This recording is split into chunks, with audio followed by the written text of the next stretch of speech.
Hello, we are live and welcome to the Illinois Green Party podcast. I'm here with my good friend Mack.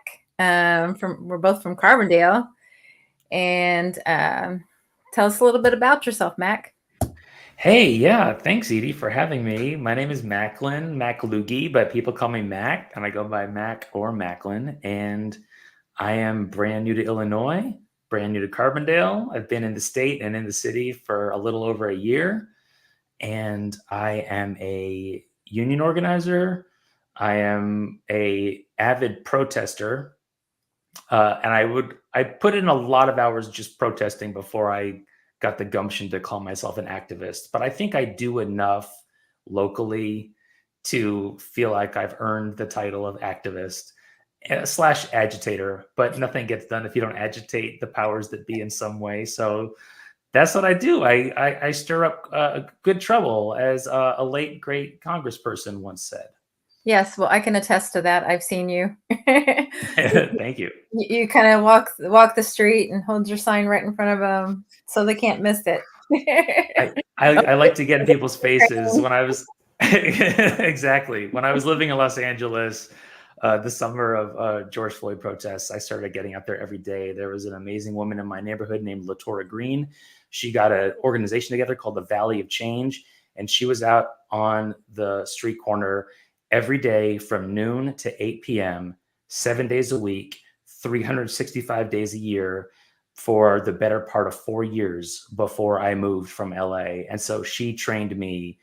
I'd protested before that, but she really got me in the right mindset for how to deal with traffic, how to deal with middle fingers, how to deal with supporters, who to engage with and who to ignore. And I feel very privileged to have learned from Latora.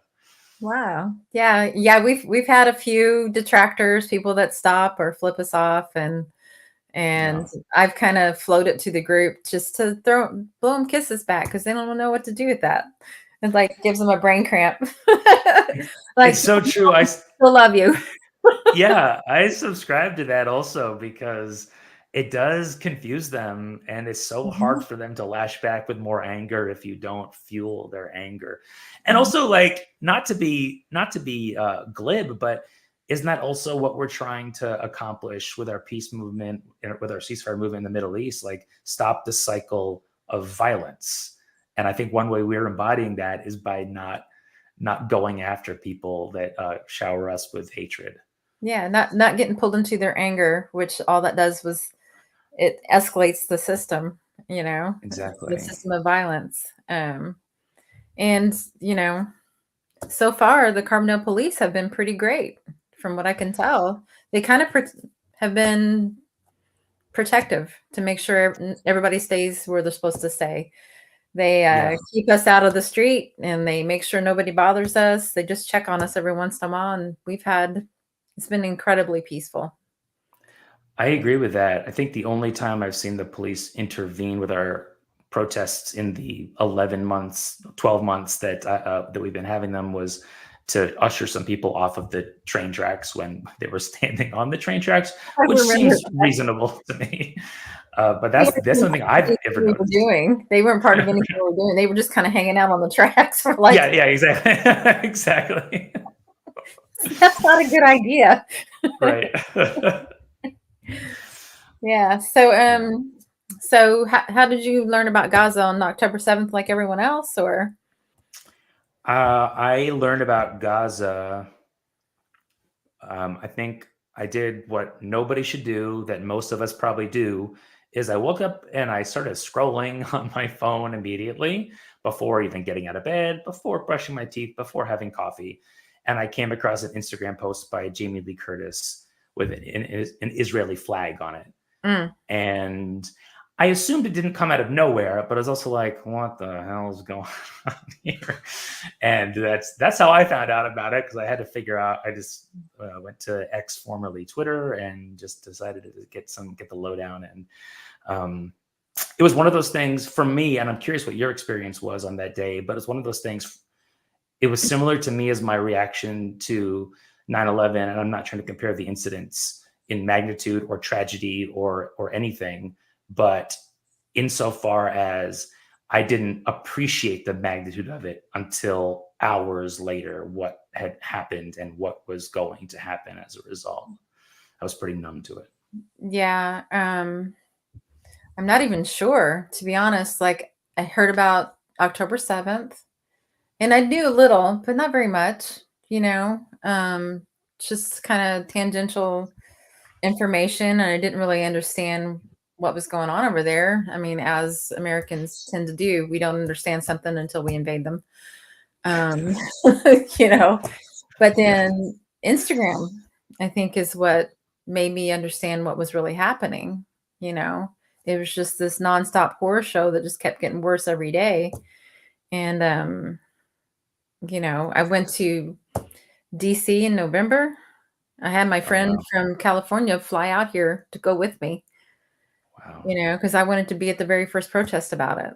Um, and I've never felt more American than when I was in that group of people. They were so kind and just made sure everyone was okay. It was just really good. And then I went back in January with my friend from here, and the same thing. We actually had people that kind of made way for us because my other friend is older, and I said, "You lead the way; they'll be nicer to you." Get out of the way because you're gray hair. Yeah. But no, they just parted and just like stepped back because we wanted to get up front to see the speakers, and they asked us if we needed anything. It was just both times was a really wonderful experience, and I'd love to go back, to be honest. Yeah, that makes me remember something that I've never had a crisis of conscience since October 7th about whether I'm on the right side of history or whether I'm making any mistakes or I shouldn't say make. Of course, I've made mistakes. I think we've all made mistakes, but you know what I'm trying to say, Mhm. that my rigorous support for Israel, for Palestine at the expense of Israel, is not misguided.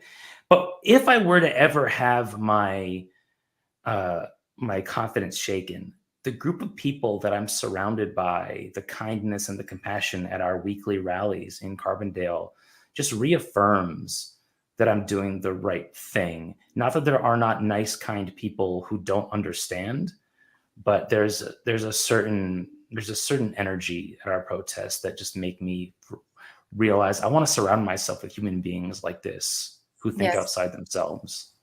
Yes, absolutely. People that just want peace, they just want things to be better. And there's people that we've met that have lost family members or had their family Yeah. members endangered. So when it's right in your face, you're one person removed, no, like, oh, that's over there kind of thing. When you understand it's your community as well. It's people And let that, me quickly yeah. rephrase something because I know you know what I meant, Edie, but because people are watching this who might not Oh, know me, okay. when I said supporting Palestine at the expense of Israel, I specifically meant at the expense of Israeli aggression and Gotcha. military and greed and callousness. That I just want to make sure that's crystal clear what I meant. Yeah. Yeah. No, I knew what you meant, but yeah, thank you for clarifying that for sure. Yeah. Yeah, I mean, at this point, if you don't know what's happening, if you still think that they're just trying to defend themselves, I don't know what to tell you.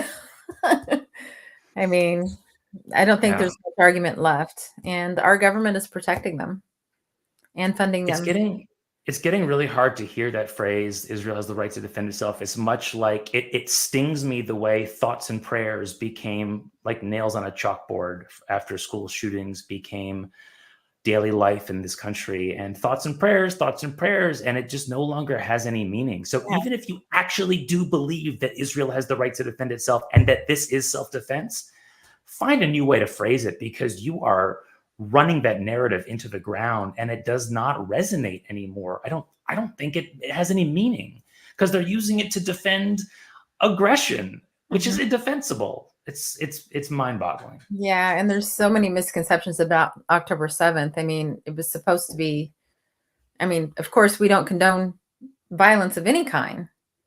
But resistance, Correct. like, how are they supposed to resist? They tried to resist peacefully, and they were taken out by snipers. That was the Great March of Return. Unarmed people were getting shot in the kneecaps, Yeah. So what are you supposed to do? And of course, I'm for nonviolence 100%. However, at the same time, that seemed like it was allowed to happen to me. I know that might go into conspiracy theory, but they've got this huge Iron Dome. They're supposed to be one of the most protected places in the world. Yeah. And then it was supposed to be a military attack. And there's the Hannibal Directive that Israel killed some of their own people. Yep. And I'm just like, it's not what you guys think, you know? Right.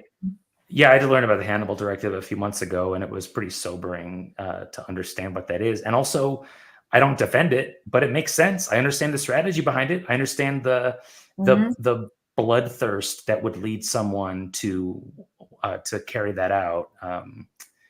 Essentially, I assume maybe our Yeah, viewers already know this, I but don't know. essentially, it's that a living hostage is a liability for a country because then there's a bargaining chip. So if you kill your own people before letting them being taken as hostage, then your opponent loses that leverage, Yeah, which that's is sickening. horrifying, which for me is a level of aggression that I just don't understand.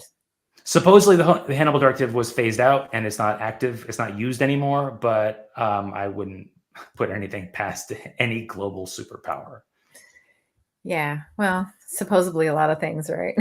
Supposedly. Exactly. Sorry. I'm Exactly. starting to sound like Joey Tribbiani.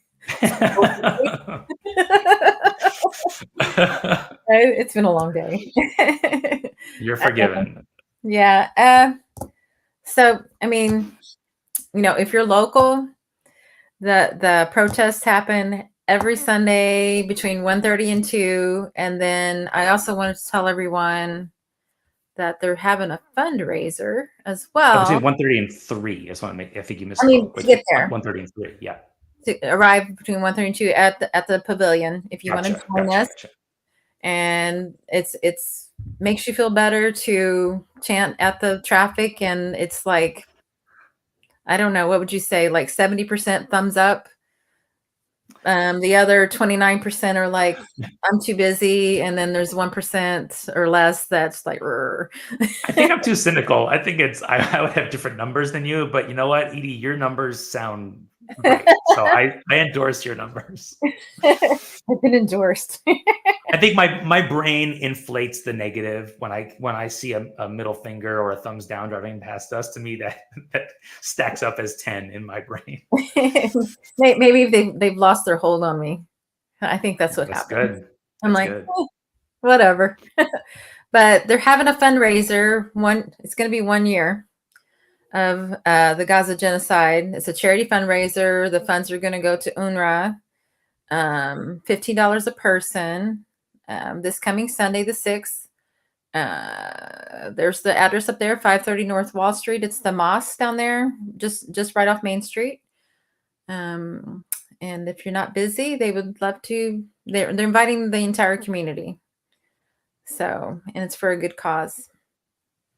We're also going to be doing, just heard today, the voter registration. We're going to be doing voter registration there too. So if you're not registered, Nice. you still have a little bit of time. Let me put this up real quick. So early voting has already started. And then October 8th is the in-person deadline, which if you come to the fundraiser, you can register right there and they'll take care of it for you. And then online, if you have a valid Illinois ID or driver's license, because they'll have it on record, you can register online up until the 20th. So, and then of course, early voting goes all the way through. You just go to the main clerk building or whatever, the Murphy. I can't think of the now, but just look up Registrar of Voters or Jackson County Election Board or whatever. You'll find it. Then the voting is November 5th. So Yeah, and I want to encourage anyone who lives locally to come to that fundraiser at the Muslim Center. There's going to be readings, and there's going to be informational sessions, and there's going to be obviously voter drive, and there's going to be all kinds of resources. And also, it is open to everybody. You don't have to be Muslim. I'm not Muslim. I'm going to be there, and you're not Muslim, and they're a very welcoming community. And it's a great way to, again, if you're local, come see the people, if for no other reason, come see the wonderful smiling faces of the people who are directly affected by this yes, atrocity. and great food. And great food. Come for the food. Let's be clear. Come for the food. They're always And bringing us dates and watermelon, and oh, so good. yeah, So good. they're really sweet people. Yeah. Yeah. Yeah. We also tried to get some stuff passed at city council. So I didn't go to all of those, but I know you know a lot more about that. You want to I tell us? went to, I think I might have missed 2 city council meetings. Maybe it was only one between January and when did we finally get it passed? In May or June? No, June or July. It was June or July, not May. Anyway, they're bi-weekly, or they're twice monthly city council meetings in Carbondale, and we wanted to be one of the dozens of cities in this country, one of the scores of cities in the world who have passed ceasefire resolutions calling for a ceasefire in Gaza. And to people like Edie and me, that seems pretty non-threatening, and like I don't know who could possibly have an issue with wanting the war to stop, wanting the onslaught to stop. But boy, did we find a lot of people in our community who claim to want peace, but fought us tooth and nail. So the experience for me, I was part of this contingency, and stop me anytime, Edie, to ask a question or to chime in with your own experience. But the goal, a contingency of us that go to these weekly protests in Carbondale, took it upon ourselves. I was not a ringleader of this. I have to defer all credit for the impetus of the movement to the folks at the and the Peace Coalition and the Democratic Socialists of America, our local DSA, and the Muslim Center. But they orchestrated this movement where a bunch of us show up in solidarity twice a month to these city council meetings, and during open citizens comments portions speak on why we think this is an important issue. And the first several meetings, I would say the first maybe 4 to 6 meetings, they were tolerant of us. I wouldn't say they were welcoming.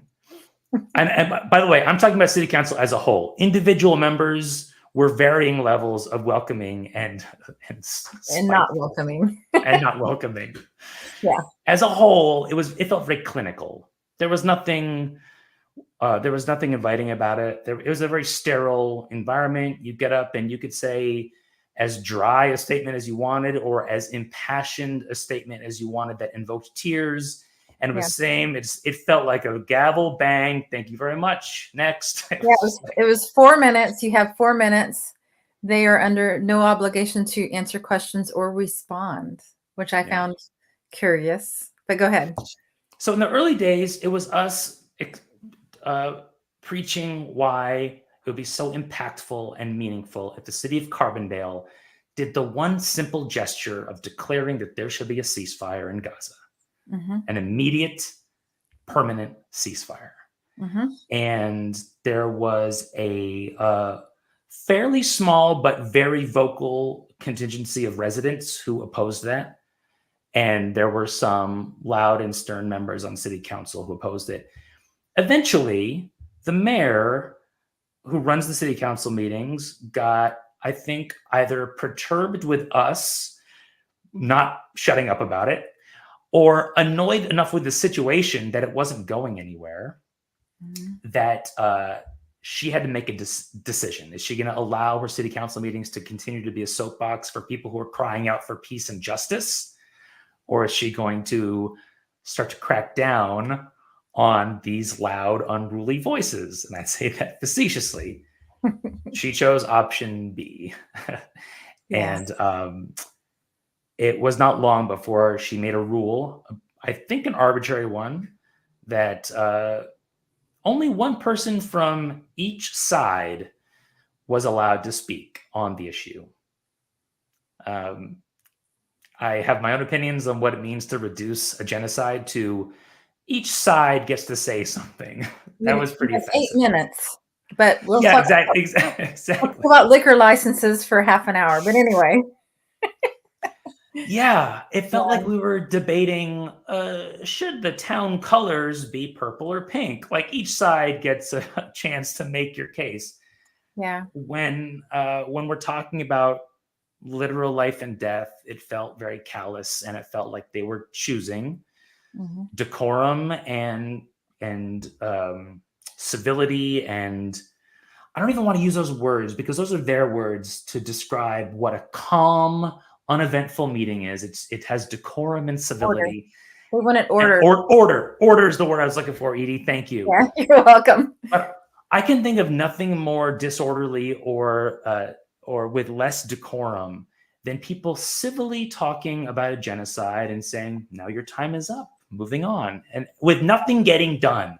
And that's the reason we kept going back, because we were demanding a ceasefire resolution be drafted and adopted, and they dragged their feet. I think there were some members working quietly behind the scenes to do this for us, Hmm. but it never saw the light of day. And it got to the point where they stopped allowing one person from each side to speak. One person who's pro-Palestine, one person who's pro-Israel, which just pits us against each other even more. Yeah. It Yeah. And was that's not going to solve the situation because, for things to resolve themselves, you have to be able to talk to each other and not be put in these separate camps. Like they did do a good exactly. thing. And we had that meeting at the library. I thought that was really good. It's Letting true. people just get up and talk. And Yeah. people just talk about how all this was making them feel.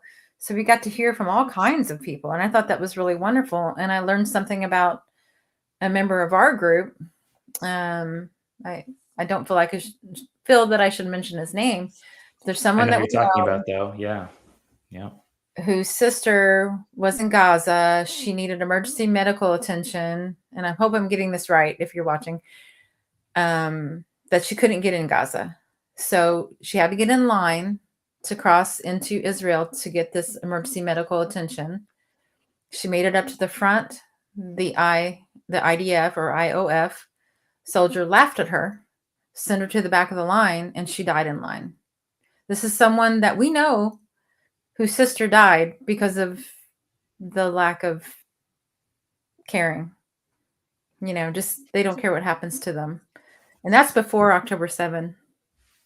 So you Yeah. can just imagine what it is now. Um, That's why whenever this we can get back to city council in a second, but what you just said okay. reminds me of a driving force behind injustice in the world. I think it's so easy to quantify it as hate. People love to say hate has no place here or stop the hate. And of course there is hate. Hate does factor into it. Mhm. But I think what's more than that is a dehumanization. You don't have to hate somebody to not think that they're worthy of what you deserve. Mhm. Um, I think if you and this might be a very very weak analogy, so pardon me if this is not sensitive enough, but I think about the South during slavery in this country on plantations. If I hated somebody, if I hated a race, I don't think I'd want them cooking my food and touching my dishes and helping out around and helping out around the house. I don't think I'd want them working for me if I hated them. But Mhm. if they were not human to me, Right.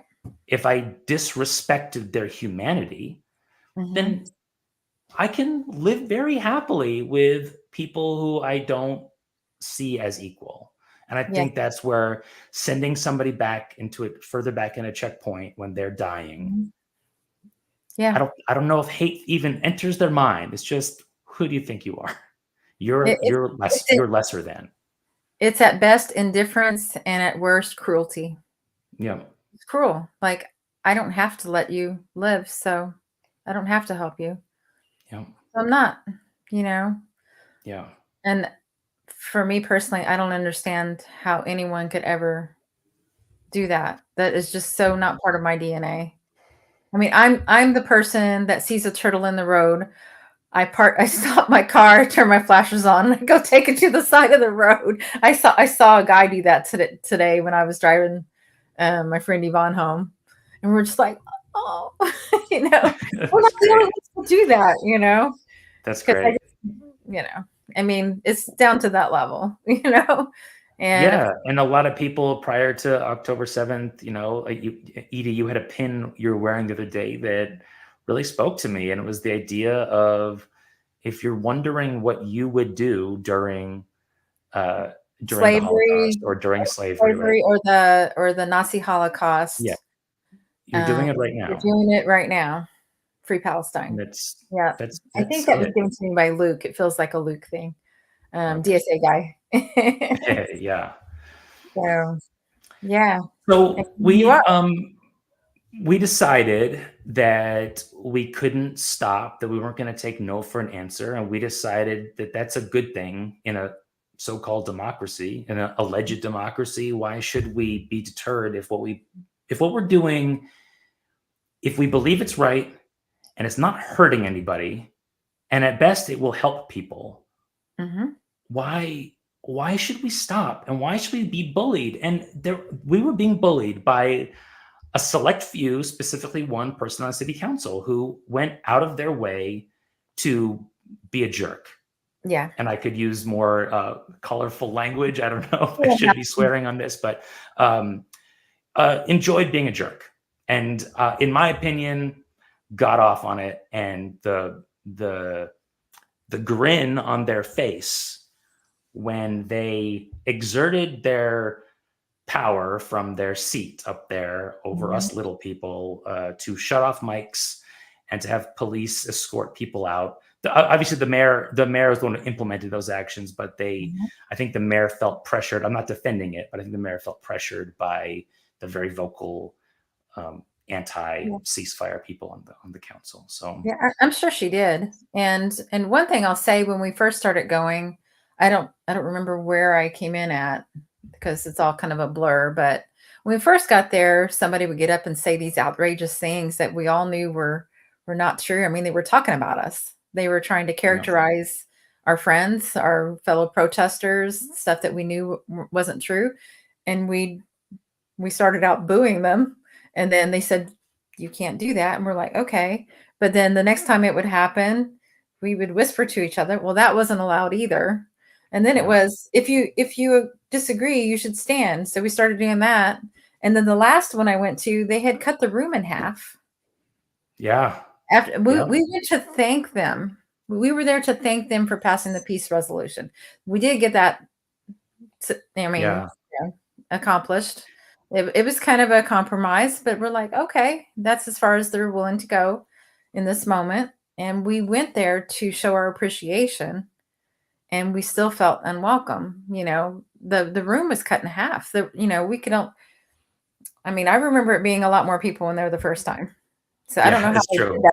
I don't know if they, yeah.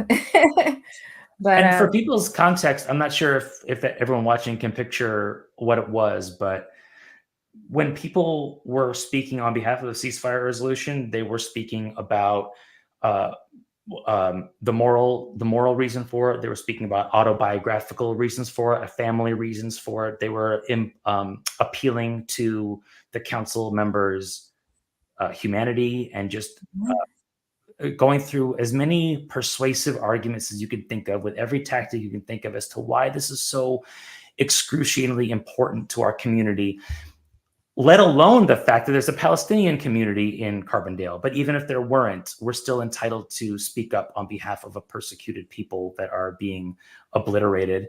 And I don't say this to be pejorative, but just for context, the anti-ceasefire side was largely talking about uh, using the old tropes of, well, there was a ceasefire in place before October 7th, and look what happened now. So essentially saying that any concessions that Israel makes will lead to more violence, and using a lot of, like Edie said, a lot of disparaging characterization of the other mhm. side.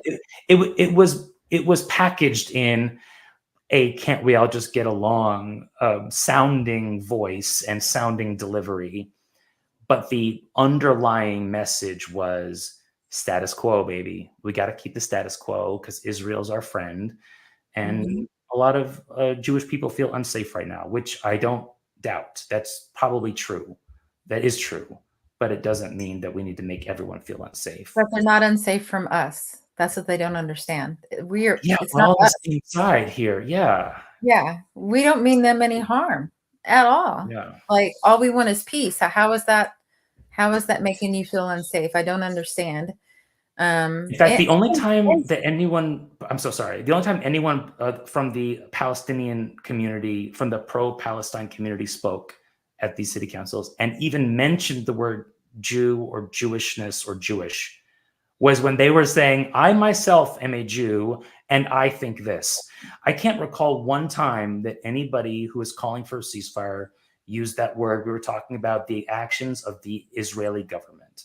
And if yeah, you want to conflate those two things, that's on you. But we're not yes, going to own that. right. That is not what we're about. We're about peace and ceasefire and stopping the killing, and that's it.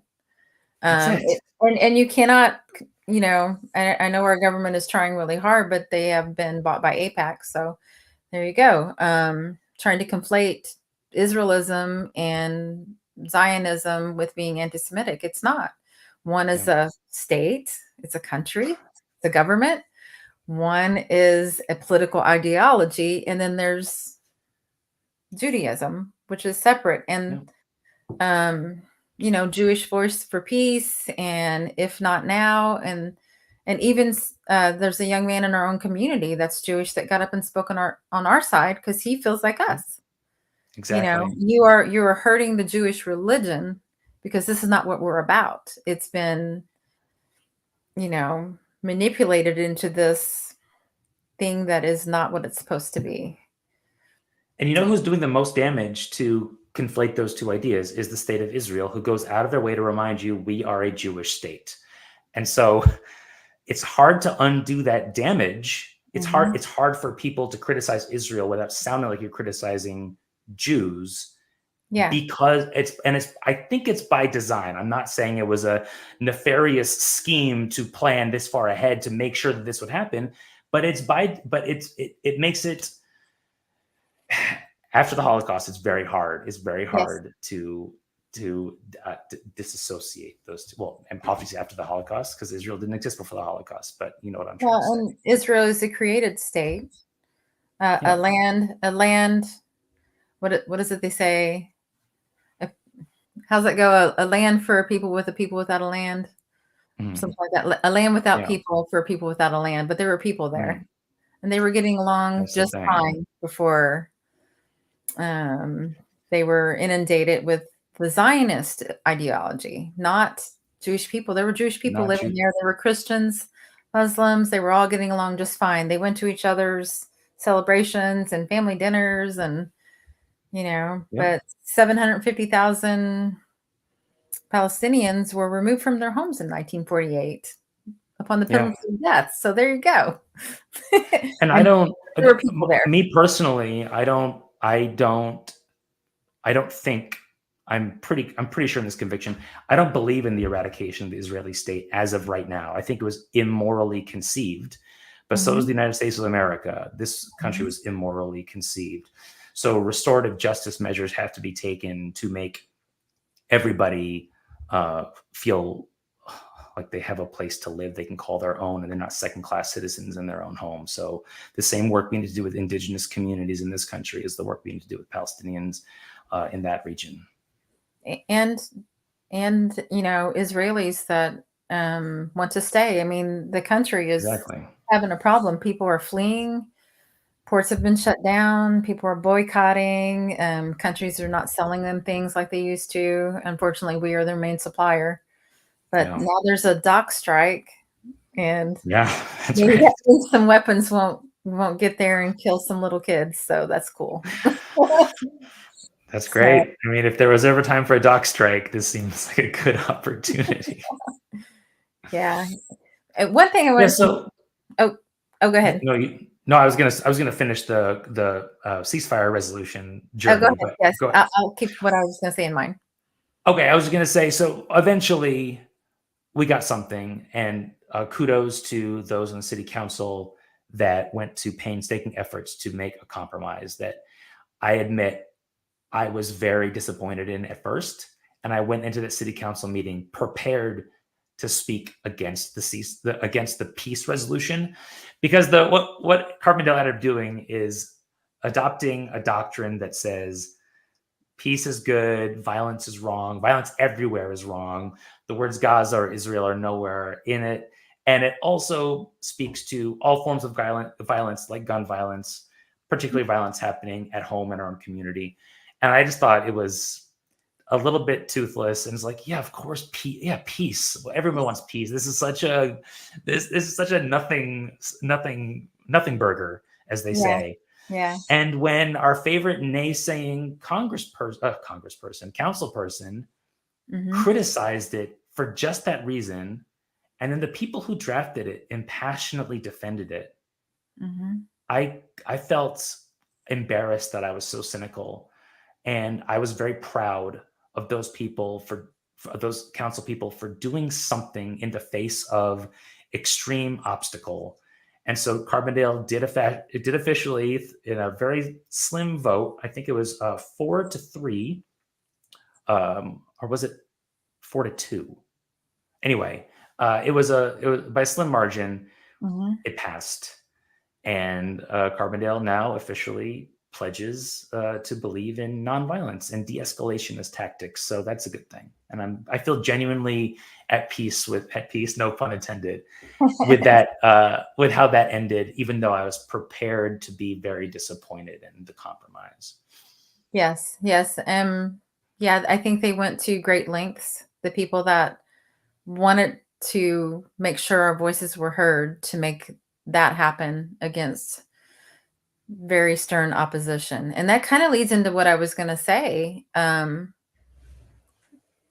know a lot of Americans don't understand or don't have the awareness that our government's violence in the world, the ability to just bomb people into oblivion and just keep supplying arms and only worried about making money and keeping the war machine going. And, you know, our politicians are bought by those same people. I mean, the DNC convention, the suites at the very top, entry level $500,000. You're trying to say you're going to tax those people when they're just giving you millions of dollars? You're not going to do any of that. And so that violence that we're allowing our government to do, we don't have the mechanisms to stop them at this moment. However, we never know in the future. That it also translates to here. Who is it? Sandra Massey, shot by a policeman in Springfield, unarmed, shot her in the face, got it on camera. I don't know what's happening to that guy. Marcellus Williams was just executed in Missouri. There's cop cities being built all over the country. The military equipment is being funneled to our local police forces. Do you think the violence that's happening over there is not also being done here? Yep. It's And let's incorporate climate change into that also. Cop cities are big. Deforestation is happening to build these cop cities. And what happens when you deforest an entire area where that soil is what the roots and the trees and the flora are what absorbs the water, and it just exacerbates the entire situation. Yeah, it's not only direct violence, but environmental violence as well. I mean, in Georgia, they've been fighting it, but those people have been harassed and arrested. I mean, I don't know all the details. There's so much going on right now. You can't even, it's so hard to even dig down into the details because it's just like headline after headline after headline.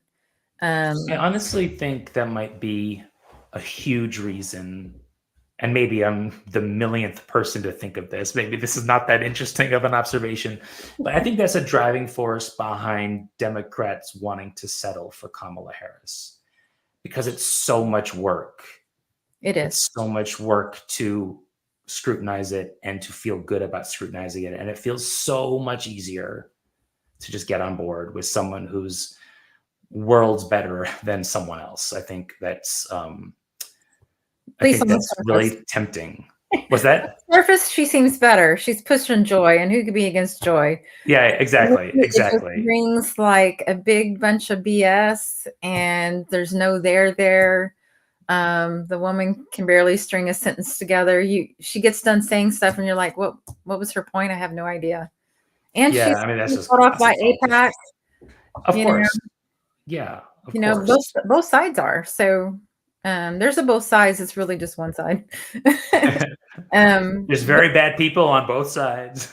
yeah, Butch Ware likes to say, "Who funds you runs you."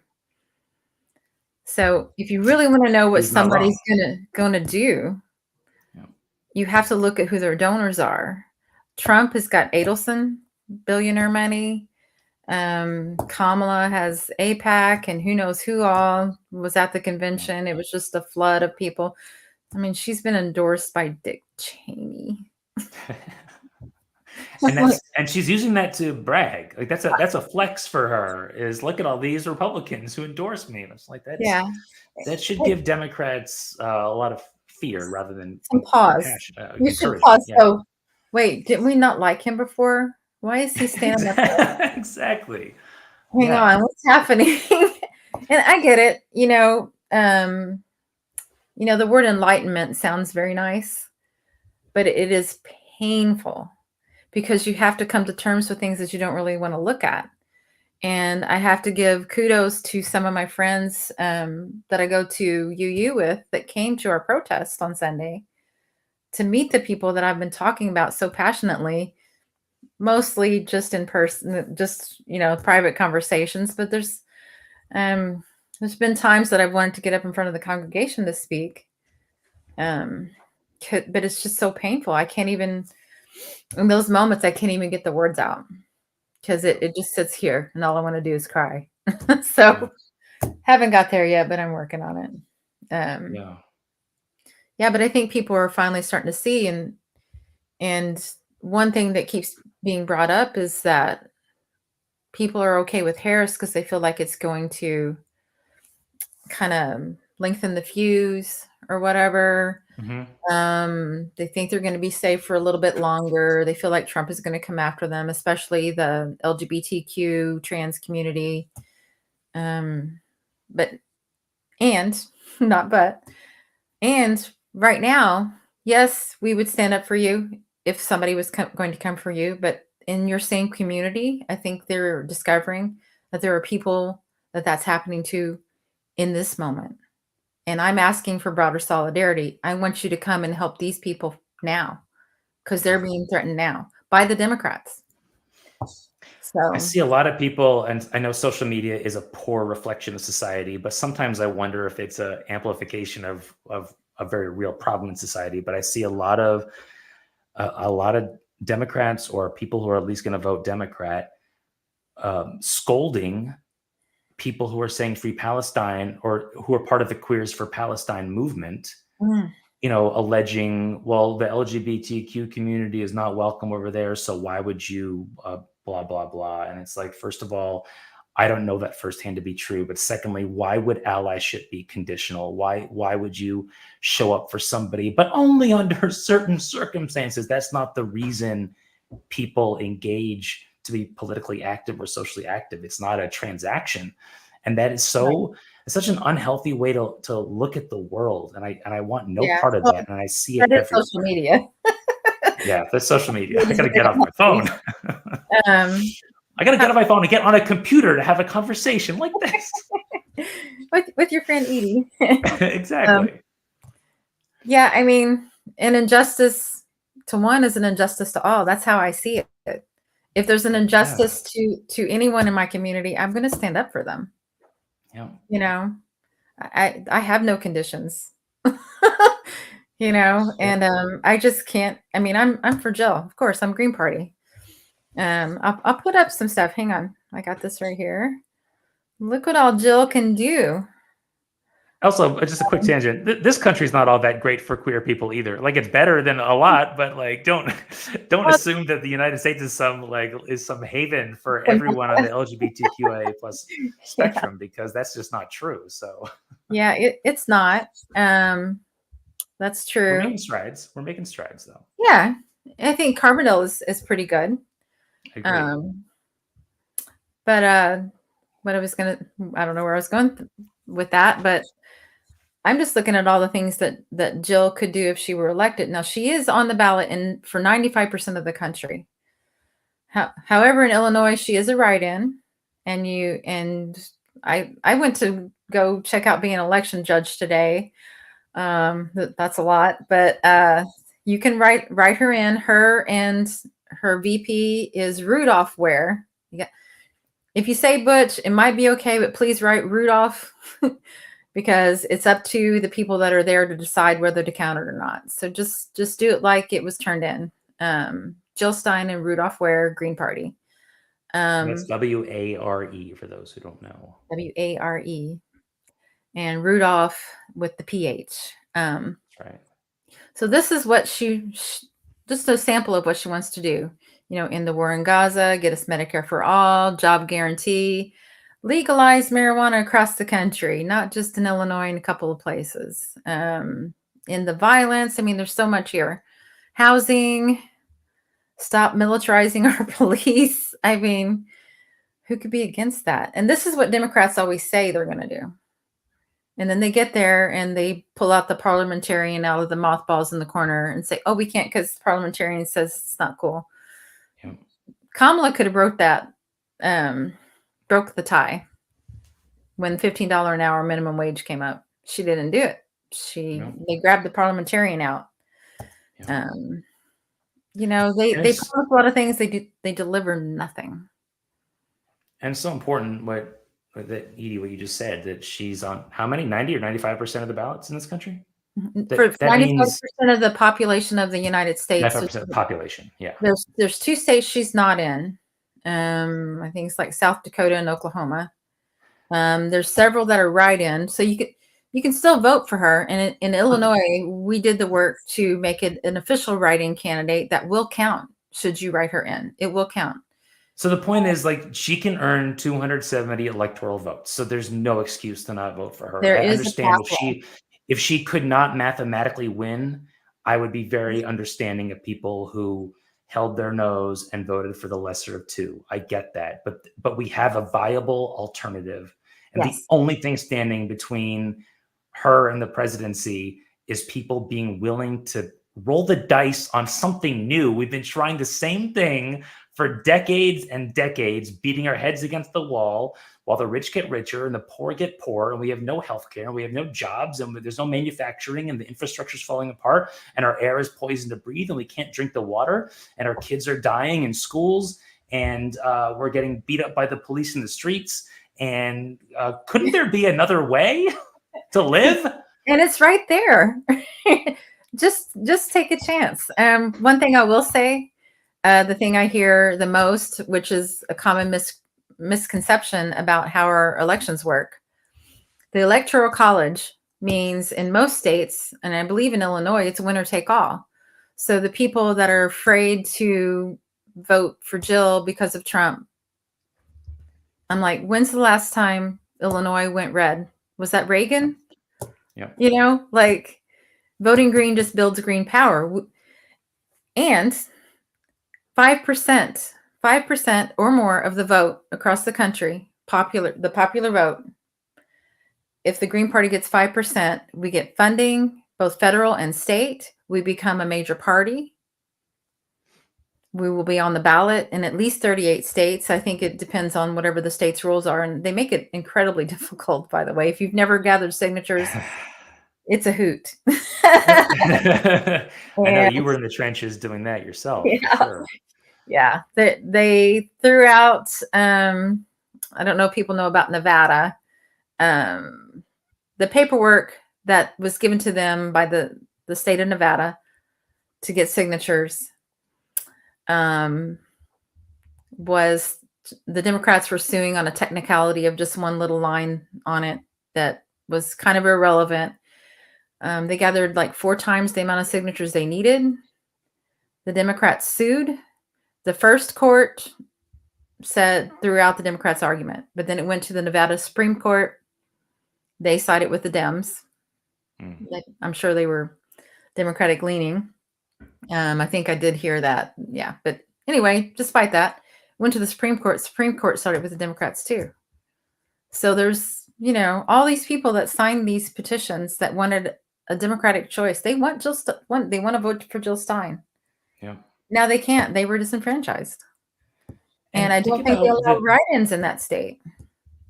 And think about the good that could happen if we get that 5% threshold, which is not a lot to aim for, and you get automatic ballot qualification. It would be harder. They'll still find a way to box candidates out of debates, but it'll be harder to box them out of debates. And I think Yeah. about the splash that someone like Jill Stein or any Green Party candidate could make, being up on stage saying sensible things that not everybody wants to hear, but that people need to hear. And I think one barrier in people's minds is it just feels like a fringe party. And people don't understand the difference between fringe because it's stupid and fringe because it's being kept from you because it threatens the establishment. Yes. Yeah. And they hold up, well, you haven't won yet, but you have no idea what it's like to go against these obstacles. They purposely Right. try to keep Greens off the ballot, and they make it really difficult to get on. It's very expensive, very time consuming, and the signatures, half of them usually get thrown out.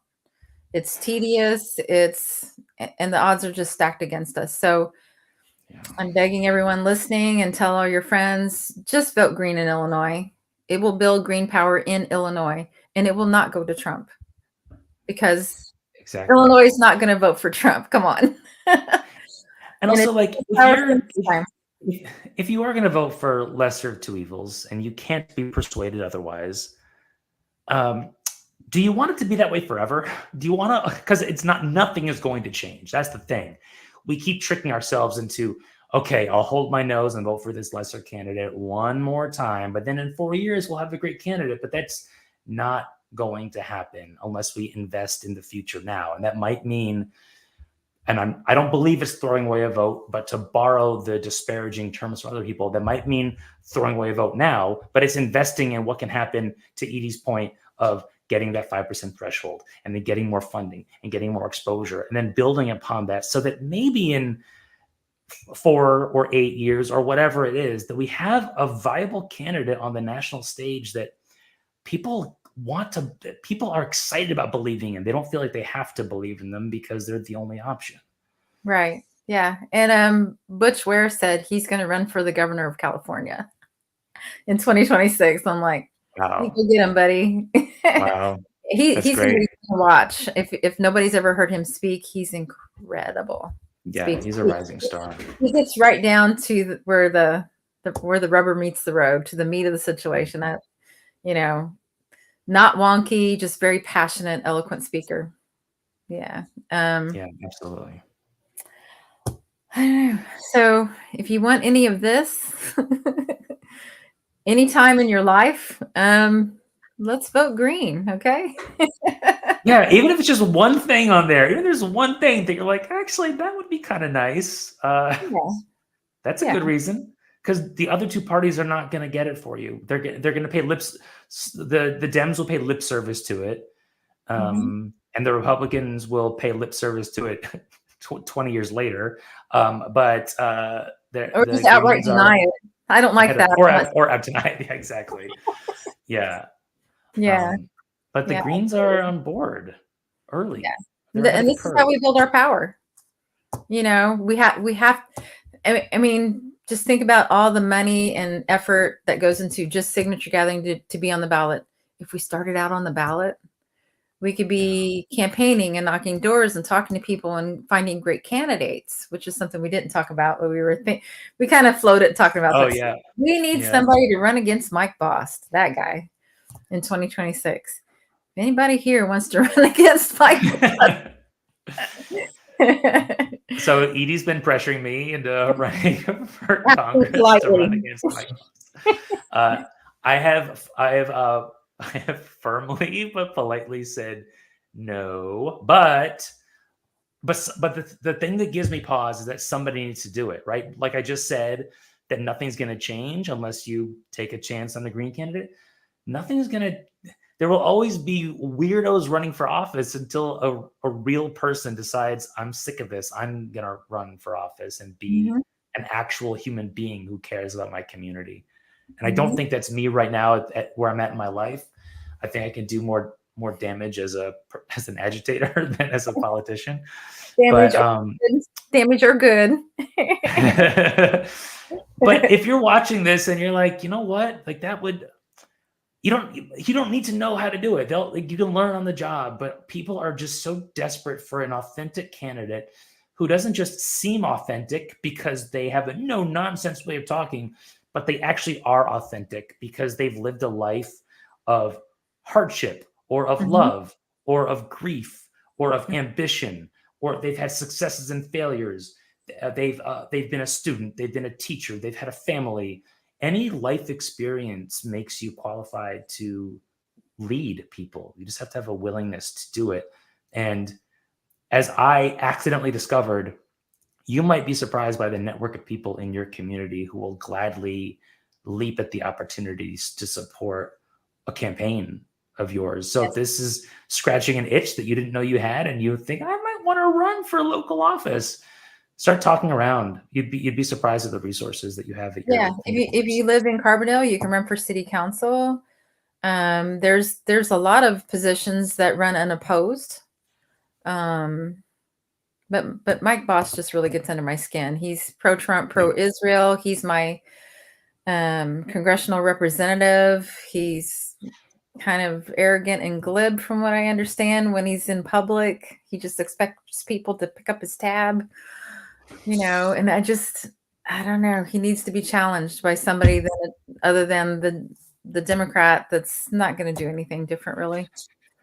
Yeah. Yeah. I mean, Edie, you were saying that when you were in DC at that protest, you felt so proud to be an American. And there are times where I see who my local congressperson is, and I feel pretty ashamed to be an American. So, no, that's not me at all. Exactly. And I don't think he truly represents the entirety of his district. No. Because at least not Carbondale, because we see the amount of people that are, ceasefire, free Palestine, let's stop the craziness. We get thumbs up and honks like crazy now. And the best thing is we're getting more and more of them. Yeah. Like back in October and November, we weren't getting a lot, or nowhere near as much. And people are, at the very least, they're sick and tired of the carnage. They didn't think we'd go on this long, and now they're finally seeing that we were onto something, or they outright changed their minds and now they're fully on board. But either way, it's so refreshing to get those thumbs up and those smiles and those honks, because we're making somewhat of a difference. Yeah. And we did that because it went from indifference to heck yeah. Yeah. I think it's more of like a thank you for doing that. I think so. I think a lot of people are grateful that we're standing out there in the extreme heat or in the rain or in the freezing temperatures to make a stand, take some kind of stand. And on the days that I really don't feel like going out for whatever reason, I've got a headache or I'm tired. I just think I'm so privileged for that to be my one gripe, that I don't feel great. Like, imagine having a headache and living in the middle of a genocide. Yeah. And you can't find water, and your parents just got blown away, and you're taking care of your baby brother, and yada yada yada, right? Exactly. There's a few signs that have been a little weather worn. You don't even need to bring a sign. We have signs. We're a welcoming community. Just show up. Yeah, exactly. Show up, bring a bottle of water, but we even have water and food that goes around, and it's a fun only time. For an hour. And I tell you one thing, if you want to feel better, getting out and being in the community and chanting Free Palestine gets rid of that feeling you have in you of like I can't do anything. And I always walk away feeling energized. Yes, indeed. So, that lump in your throat, it gets to come out. Because everybody else is doing the same. It's really wonderful experience. So it is. Yeah. That's how we met. It is. Yeah. Absolutely. I gained quite a few friends. Yeah. Same. It's been really wonderful. Did you have anything? We got 1 minute left. Did you have anything you wanted to close with? I'll just close with my favorite chant. We chant a bunch of things at the rallies, and we have some old standards we go to. But my favorite, and I'm not, I don't speak fluent Spanish, but we have one that just says "Viva, Viva Palestina," and it just makes me feel great. So "Viva, Viva Palestina" is how I'm going to close. Okay, everybody. Thanks for stopping by. See you next time. I think we have a couple of seconds break. Let's see. Okay, it's not ending.